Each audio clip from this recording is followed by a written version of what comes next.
Chères auditrices, nous vous invitons à rejoindre des milliers d'autres femmes qui ont déjà repris le pouvoir sur leur santé et appris comment être pleinement épanouies lors de la ménopause à l'aide du livre audio The New Menopause par Dr. Mary Claire Haver.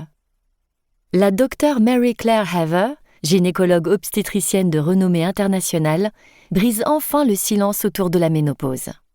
Dans ce best-seller révolutionnaire, elle vous dévoile les mystères de votre corps décodés avec une expertise scientifique inégalée, des stratégies concrètes pour reprendre le contrôle de votre bien-être, les clés d'un épanouissement total pendant cette transition naturelle. Ne laissez plus la ménopause dicter vos règles. Armez-vous des connaissances les plus avancées et découvrez comment cette période peut devenir l'une des plus enrichissantes de votre vie. La ménopause est inévitable, mais la subir ne l'est pas. Écoutez dès maintenant et rejoignez le mouvement des femmes qui ont choisi de reprendre leur pouvoir. Votre épanouissement n'attend que vous.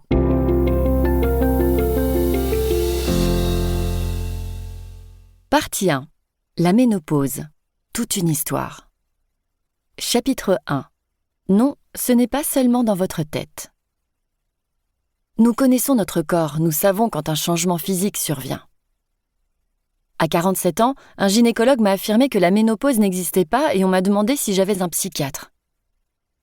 Mon ancien médecin m'a dit que la ménopause n'existait pas et que les femmes s'en servaient pour justifier leur prise de poids. On m'a dit que c'était dans ma tête. Bienvenue dans votre nouvelle normalité. C'est décourageant de ne pas être prise au sérieux. J'ai interrogé ma gynécologue obstétricienne sur la périménopause, les sautes d'humeur et la libido. Elle m'a ignorée et a dit que j'étais trop jeune pour que ce soit la ménopause. Le docteur a dit que ce n'était pas la périménopause si je n'avais pas de bouffée de chaleur. J'ai dû consulter un gynécologue obstétricien et 3 cardiologues avant d'en trouver un qui me croit et qui savait que mes problèmes pouvaient être liés au changement hormonal. On m'a prescrit une analyse de sang complète et un bilan thyroïdien. Comme les résultats étaient tous bons, personne n'a donné suite à mes plaintes. Je souffre toujours.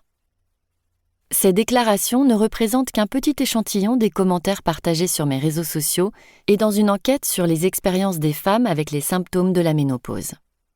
Cette étude, publiée en 2023 dans le Journal of Women's Health, cherchait à comprendre quel genre de soutien une patiente a l'impression de recevoir de la part de ses prestataires de santé et comment ce soutien pourrait être amélioré. De manière écrasante, les réponses ont révélé des soins de qualité inférieure et un soutien insuffisant. De nombreuses patientes se sont senties discréditées ou ont rapporté qu'elles n'avaient reçu aucune aide, voire aucune information sur la cause de leurs symptômes. Mon enquête informelle sur mes publications en ligne destinées aux patientes en gynécologie corrobore ce sentiment. Les femmes rapportent des propos tels que « Mon docteur m'a dit qu'il ne croyait pas à la périménopause. On m'a dit que c'était une étape naturelle du vieillissement et que je devais m'y faire. » Et leur perception de l'attitude médicale pourrait se résumer par « Bienvenue dans votre nouvelle normalité. » Malheureusement, ces expériences ne sont pas des exceptions. Elles sont la règle. Cette situation est si problématique que je ne sais même pas par où commencer. Cependant, le plus grave est que ce déni de soins et d'accompagnement a des conséquences médicales majeures. Si une femme périménopausée ou ménopausée ne reçoit pas des soins de première qualité, c'est vraiment une question de vie ou de mort. Voici pourquoi. Vos symptômes, qui se comptent par dizaines, dont les célèbres bouffées de chaleur ou l'épaule gelée, beaucoup moins connues, sont le résultat direct d'une baisse de votre taux d'œstrogène. Mes patients, mes collègues et moi-même avons été interloqués par les recherches émergentes qui commencent à explorer la relation entre la baisse des œstrogènes à la ménopause et des problèmes comme la toux chronique, les acouphènes et le vertige positionnel bénin, pour n'en nommer que quelques-uns. Ce sont des problèmes que de nombreuses femmes attribuent au vieillissement, pendant qu'elles bataillent pour être crues, obtenir de l'aide et s'épanouir durant ce qui devrait être une période puissante et excitante de leur vie. L'œstrogène n'est pas seulement une jolie hormone essentielle à nos capacités de reproduction. Son rôle est bien plus large. Des récepteurs des œstrogènes sont présents dans presque tous les systèmes d'organes de notre corps, et lorsque notre taux chute, ces cellules commencent à perdre leur capacité à protéger notre santé dans d'autres domaines, dont le cœur, les fonctions cognitives, l'intégrité osseuse et l'équilibre glycémique dans le sang. La liste est longue, Mais dans ces domaines seuls, nous pouvons remarquer quelques pathologies qui figurent régulièrement parmi les principales causes de décès chez les femmes. Troubles cardiaques, AVC, maladie d'Alzheimer et diabète de type 2. Bien que l'ostéoporose ne figure pas sur cette liste, elle demeure une préoccupation majeure, puisque, au cours de sa vie, une femme sur 2 subira une fracture à cause de la perte osseuse liée à l'ostéoporose.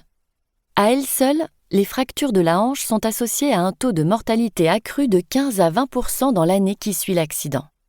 Tout cela pour dire que l'œstrogène protège largement et profondément votre santé, et que sa diminution pendant les années de périménopause et de ménopause est un sujet très sérieux, qui devrait être considéré comme tel.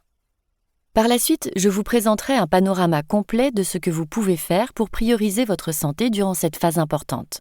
Mais avant d'aborder les stratégies, j'aimerais prendre du recul et vous expliquer le plus simplement possible les multiples manières dont les changements hormonaux peuvent se manifester, ainsi que les raisons pour lesquelles les symptômes et la souffrance qui en résultent ont été si longtemps mal pris en charge.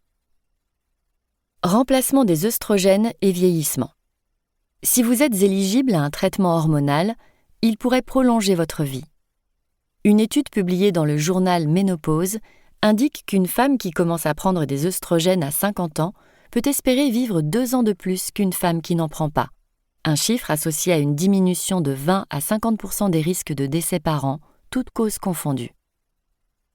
Beaucoup de symptômes, si peu de soutien. Arrêtez-moi si vous connaissez cette blague. Une patiente entre dans un bar, ou plutôt, une patiente entre dans le cabinet de son médecin, puis dans un bar, car on lui a affirmé, une fois de plus, que les symptômes dont elle souffre depuis des mois, voire des années, sont normaux ou naturels et associés au vieillissement, qu'ils sont une manifestation de changement d'humeur qu'elle doit simplement accepter, ou, et c'est le plus insultant, que tout cela est dans sa tête. Il n'est pas étonnant que le taux de consommation d'alcool chez les femmes ait augmenté, même si ce n'est pas une bonne tendance pour notre santé, tant s'en faut. La réalité est beaucoup moins drôle. Non seulement vous avez déjà entendu cette histoire, mais vous l'avez probablement vécue. La question est pourquoi ? Comment se fait-il que vous puissiez chercher de l'aide auprès d'un médecin, lui décrire vos symptômes et repartir en vous sentant ignoré, sans diagnostic et sans espoir de soulagement ? En médecine, nous abordons cette question en termes d'accès aux soins. Autrement dit, nous nous demandons quelles sont les barrières qui empêchent les patients d'avoir une expérience idéale. Le genre d'expérience où l'on sort de son rendez-vous en se sentant soutenu, mieux armé et avec un traitement. Penchons-nous de plus près sur ces barrières. Manque de sensibilisation aux symptômes de la ménopause. L'une des causes principales d'un traitement inadéquat des femmes en transition ménopausique ou en ménopause est une compréhension insuffisante de sa pathologie, c'est-à-dire la manière dont une maladie sous-jacente peut se manifester. Les fluctuations des taux hormonaux peuvent entraîner une variété de symptômes qui se présentent de manière unique chez chaque patiente, ce qui complique leur identification, leur diagnostic et leur traitement. Il serait utile que les médecins et les patientes se familiarisent avec la liste des symptômes potentiels, car ils ne se limitent pas aux bouffées de chaleur, aux sueurs nocturnes, à la perte de densité osseuse et aux symptômes génito-urinaires. Nous allons découvrir une liste des symptômes qui peuvent être liés à la périménopause ou à la ménopause. Consultez la boîte à outils pour des stratégies de gestion de ces symptômes. Pour continuer à écouter ce livre audio gratuitement, cliquez sur le lien dans la description et vous pourrez l'écouter en entier sans frais grâce à l'essai de 30 jours d'Audible.